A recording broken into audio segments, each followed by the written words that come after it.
Assalamualaikum warahmatullahi wabarakatuh. Selamat pagi Ibu dan rekan-rekan semua. Pada kesempatan kali ini, izinkan kami kelompok 4 mempresentasikan materi kami yang berjudul Kerangka Kerja Akuntansi.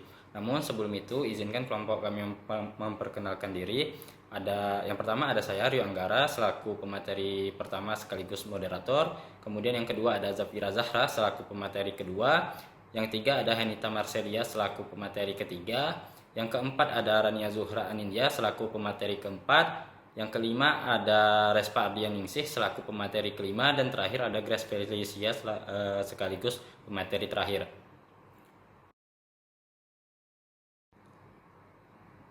Baiklah, langsung saja kita ke materi yang pertama, yaitu mengenai pengertian dan tujuan kerangka konseptual.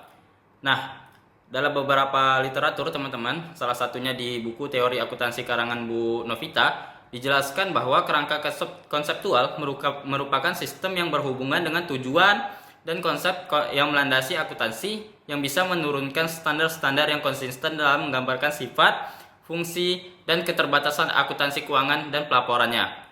Kemudian lebih lanjut lagi teman-teman, kalau kita lihat dalam buku Teori Akuntansi karya Jalil, di situ dijelaskan bahwa kerangka konseptual menerapkan konsep-konsep yang mendasari laporan keuangan. Nah, hal ini berarti bahwa kerangka konseptual merupakan suatu sistem yang koheren yang terdiri dari tujuan dan konsep fundamental laporan keuangan yang saling berhubungan serta menjadi landasan bagi penetapan standar yang konsisten dan penentuan sifat, fungsi, serta batasan dari akuntansi keuangan dan pelaporan keuangan. Nah, selain itu dalam beberapa artikel kita temukan bahwa kerangka konseptual merupakan suatu struktur teori akuntansi yang didasarkan pada penalaran logis yang menjelaskan kenyataan yang terjadi dan menjelaskan apa yang harus dilakukan apabila fenomena atau fakta baru terjadi. Nah, teman-teman juga kalau ingat di buku Akuntansi Keuangan Menengah karangan Keso yang pernah kita baca, di situ dijelaskan bahwa konsep kerangka konseptual itu terdiri dari 3 level seperti di PPT teman-teman. Nah, dari 3 level itu teman-teman bisa lihat bahwa pada gambar di samping terdapat segitiga terbalik yang dibagi menjadi 3 bagian.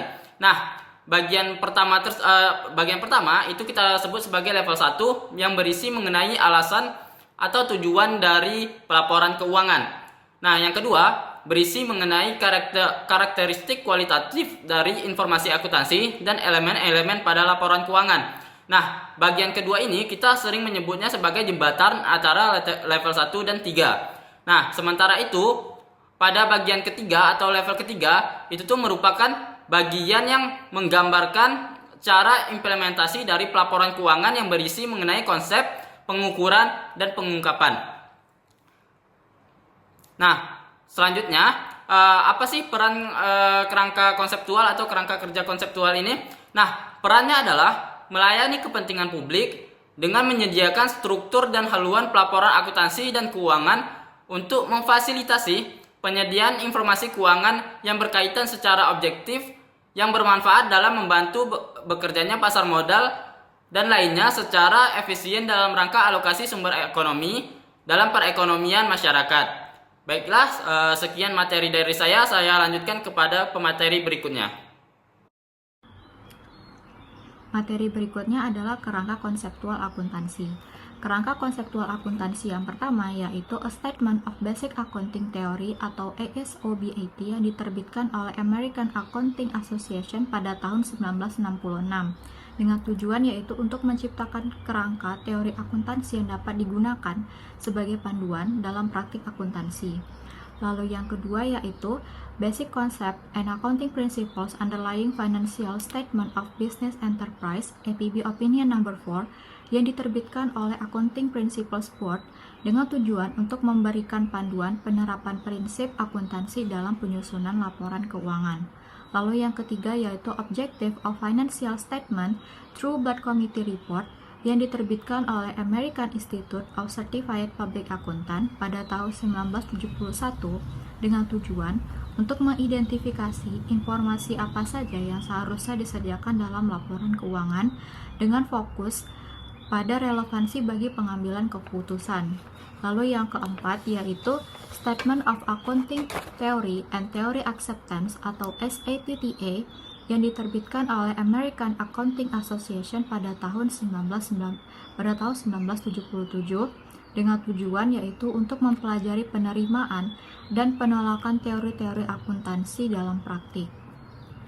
Karena ada kebutuhan atas kerangka konseptual yang dapat diterima secara umum, hal ini lalu mendorong FSAB atau Financial Accounting Standard Board dalam mengeluarkan discussion memorandum yang berjudul Conceptual Framework for Financial Accounting and Reporting, Elements of Financial Statement and Their Measurement pada tahun 1976.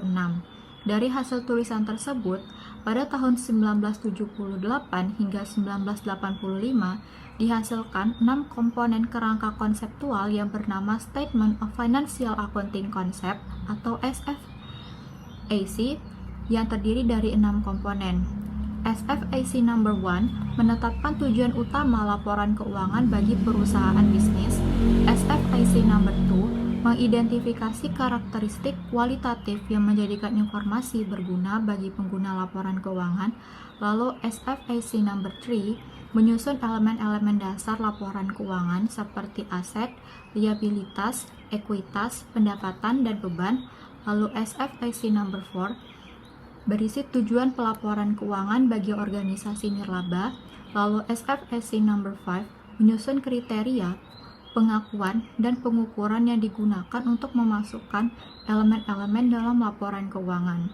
Lalu SFAC number 6 memperbarui dan menggantikan SFAC number 3 dengan beberapa penyesuaian dan memperluas cakupan elemen-elemen dalam laporan keuangan.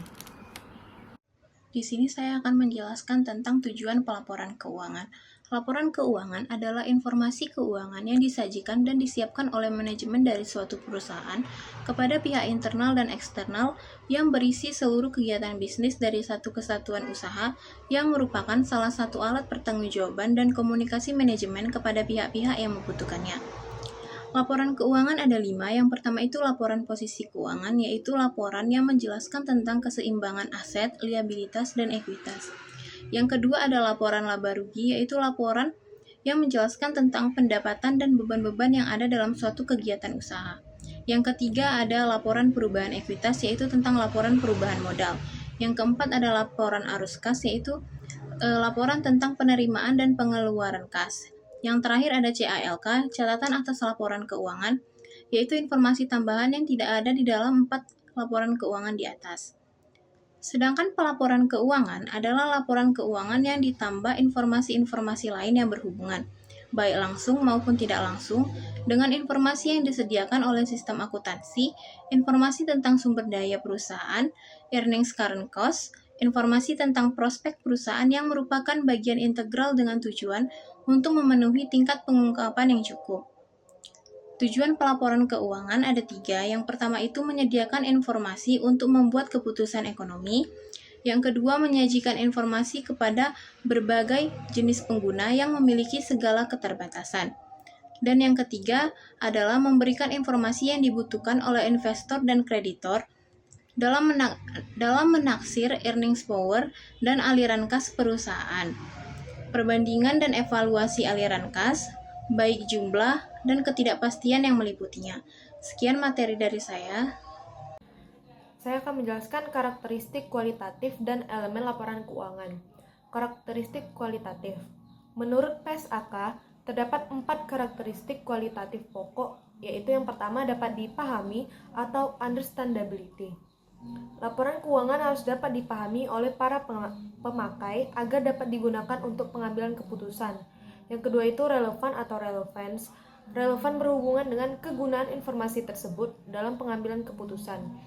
Yang ketiga, keandalan atau reliability. Informasi memiliki kualitas andal jika bebas dari pengertian yang menyesatkan, kesalahan material, dan dapat diandalkan pemakainya sebagai penyajian yang tulus atau jujur, atau faithful representation. Keandalan terdiri dari beberapa hal, yaitu penyajian jujur, substansi mengungguli bentuk, netralitas, pertimbangan sehat, kelengkapan, dan penyajian wajar. Selanjutnya yang keempat itu dapat dibandingkan atau comparability. Untuk dapat menganalisis tren kinerja entitas dan melihat posisi entitas dalam lingkungan usaha, pemakai perlu membandingkan laporan keuangan entitas antar periode dan membandingkannya dengan entitas lain. Kendala informasi yang relevan dan andal yaitu tepat waktu dan keseimbangan antara biaya dan manfaat. Selanjutnya itu adalah elemen laporan keuangan. Laporan keuangan beserta elemennya adalah sebagai berikut. Yang pertama itu posisi keuangan. Elemen dalam posisi keuangan didefinisikan sebagai berikut. Yang pertama aset. Aset adalah sumber daya yang dikuasai oleh entitas sebagai akibat dari peristiwa masa lalu dan dari mana manfaat ekonomi di masa depan diharapkan akan diperoleh entitas. Yang kedua itu liabilitas. Liabilitas merupakan utang entitas masa kini yang timbul dari peristiwa masa lalu. Penyelesaiannya diharapkan mengakibatkan arus keluar dari sumber daya entitas yang mengandung manfaat ekonomi. Yang selanjutnya itu ekuitas. Ekuitas adalah hak residual atas aset entitas setelah dikurangi semua liabilitas. Yang kedua, kinerja. Laba digunakan sebagai ukuran kinerja dan dasar bagi ukuran kinerja investasi atau return on investment, atau kinerja saham dengan melihat laba per saham atau earning per share. Sekian materi dari saya lanjutkan kepada materi selanjutnya. Nah, untuk materi selanjutnya saya akan membahas mengenai postulat, prinsip, dan constraint. Jadi apa sih ketiga hal itu tadi? Jadi postulat, prinsip, dan constraint itu merupakan pedoman operasional yang digunakan dalam mengukur dan mengakui elemen laporan keuangan serta menyajikan informasi keuangan. Yang pertama saya akan membahas mengenai postulat akuntansi. Postulat akuntansi itu merupakan pernyataan yang kebenarannya dibuktikan dengan sendirinya, yang terbukti dengan sendirinya, dan menggambarkan lingkungan, ekonomi, politik, sosiologi, dan hukum tempat akuntansi dipraktikkan. Prosedur akuntansi ini dibagi ke dalam 4 bagian. Yang pertama itu ada kesatuan usaha, yang kedua ada kontinuitas usaha, yang ketiga ada pengukuran unit moneter, dan yang terakhir ada periodisasi pelaporan. Lalu yang kedua saya akan membahas mengenai prinsip akuntansi. Untuk prinsip akuntansi ini dapat diartikan sebagai seperangkat aturan-aturan umum dan universal yang dijadikan sebagai objek pengetahuan akuntansi dalam konteks teoritis dan menjadi landasan pengembangan teknik akuntansi. Prinsip akuntansi itu ada 4. Yang pertama ada the historical cost principle.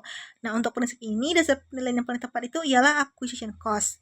Lalu yang kedua ada the revenue principle. Untuk prinsip pendapatan itu mengatur tentang jenis komponen pendapatan, pengukuran pendapatan, dan pengakuan pendapatan. Lalu yang ketiga ada the matching principle, di mana agar dapat ditentukan besar laba atau rugi, maka expense itu harus ditandingkan dengan pendapatan pada periode yang sama. Ada 3 dasar penandingan. Yang pertama itu ada hubungan sebab akibat, di mana biaya ditandingkan dengan pendapatan berdasarkan penandingan langsung, yaitu hubungan fisik antara biaya dengan pendapatan yang diperoleh. Contohnya itu harga pokok penjualan. Lalu yang kedua ada alokasi sistematis dan rasional. Alokasi sistematis dan rasional ini digunakan untuk menandingkan biaya dengan ukuran periodik. Artinya, biaya ditandingkan berdasarkan periode diperolehnya manfaat dari aset yang dianggap secara tidak langsung ikut menghasilkan pendapatan. Contohnya itu seperti depresiasi. Lalu yang terakhir itu ada pembebanan segera. Nah, dasar penandingan ini akan digunakan apabila dasar pertama dan kedua tadi tidak dapat digunakan. Jadi, jika dasar hubungan sebab akibat dan alokasi sistematis dan rasional itu tidak bisa digunakan, maka baru digunakan pembebanan segera, di mana semua pengeluaran langsung itu akan diakui sebagai biaya pada saat pengeluaran tersebut dilakukan. Contohnya itu biaya pemasaran. Lalu prinsip yang terakhir ada the full disclosure principle. Nah, untuk laporan keuangan itu harus mampu menggambarkan secara akurat kejadian-kejadian ekonomi yang mempengaruhi perusahaan selama periode tertentu dan melaporkan informasi yang cukup sehingga laporan tersebut bermanfaat bagi investor dan tidak menyesatkan. Lalu yang pembahasan terakhir itu saya akan membahas mengenai batasan atau constraint, di mana dalam menyajikan informasi yang berkualitas, akuntansi dihadapkan pada 2 kendala utama, yaitu hubungan biaya manfaat atau cost benefit relationship, dan ada materialitas. Untuk dua kendala lainnya itu berkaitan dengan praktik industri dan konservatisme. Yang pertama saya bahas itu mengenai cost-benefit relationship, di mana penyajian informasi akuntansi itu memerlukan biaya tertentu, yang meliputi biaya pengumpulan dan pengolahan data, biaya auditing, biaya untuk pengungkapan, dan biaya untuk analisis atau interpretasi. Lalu, yang kedua itu mengenai the materiality principle atau materialitas, di mana akuntansi hanya melaporkan kepentingan dengan informasi keuangan yang dianggap material dalam hubungannya dengan pengambilan keputusan. Lalu yang ketiga ada industri praktis. Kadangkala praktik industri tertentu menyimpang dari teori dasar akuntansi. Misalnya nih, bank tuh seringkali melaporkan investasi sekuritas berdasarkan nilai pasarnya, karena sekuritas tersebut memiliki frekuensi perdagangan yang tinggi. Lalu yang terakhir itu ada the conservative principle, di mana apabila perusahaan memilih satu di antara dua teknik akuntansi yang ada, maka harus dipilih alternatif yang kurang menguntungkan bagi ekuitas pemegang saham. Teknik yang dipilih itu merupakan yang menghasilkan nilai aset dan pendapatan yang rendah, atau yang menghasilkan nilai utang atau biaya yang paling tinggi. Nah, mungkin itu saja materi dari saya. Untuk materi selanjutnya itu akan disampaikan oleh Grace Felicia. Selanjutnya di sini saya akan membahas tentang kerangka konseptual di Indonesia. Di Indonesia, kerangka konseptual dikenalkan pada bulan September 1994. Dalam hal ini, IAI mengambil kebijakan untuk mengadopsi kerangka konseptual yang disusun oleh IASC sebagai dasar penyusunan dan penyajian laporan keuangan. Kebijakan tersebut disetujui oleh Komite Prinsip Akuntansi Indonesia pada tanggal 24 Agustus 1994 dan disahkan oleh pengurus pusat IAI pada tanggal 7 September 1994. IAI menamakan kerangka konseptual Indonesia dengan istilah Kerangka Dasar Penyusunan dan Penyajian Laporan Keuangan atau KDPPLK. Selanjutnya adalah materi mengenai kritik terhadap kerangka konseptual. Kritik terhadap kerangka konseptual ini dibagi menjadi dua metode dalam menganalisis kritikan terhadap kerangka konseptual. Yang pertama adalah pendekatan ilmiah. Pendekatan ini menganggap bahwa kerangka konseptual seharusnya merupakan pendekatan ilmiah yang didasarkan pada metode-metode yang umumnya digunakan dalam penelitian ilmiah. Preskripsi atau observasi akuntansi yang muncul dari pendekatan tersebut harus mampu membenarkan validitas observasi atau preskripsi tersebut berdasarkan logika dan bukti empiris. Yang kedua adalah nilai profesional. Yang dimaksud dari nilai profesional ini adalah pendekatan profesional yang dipusatkan pada pemilihan tindakan yang dianggap paling baik berdasarkan nilai-nilai profesional. Hal ini serupa dengan pendekatan konstitusional dalam melakukan berbagai aturan. Sekian materi yang dapat saya sampaikan. Selanjutnya saya serahkan kembali kepada moderator. Terima kasih. Baiklah, sekian diskusi atau presentasi dari kelompok kami. Jika teman-teman memiliki pertanyaan, silakan tanyakan di grup WA. Terima kasih kepada teman-teman yang telah mempresentasikan materinya. Saya akhiri. Wassalamualaikum warahmatullahi wabarakatuh. Selamat siang.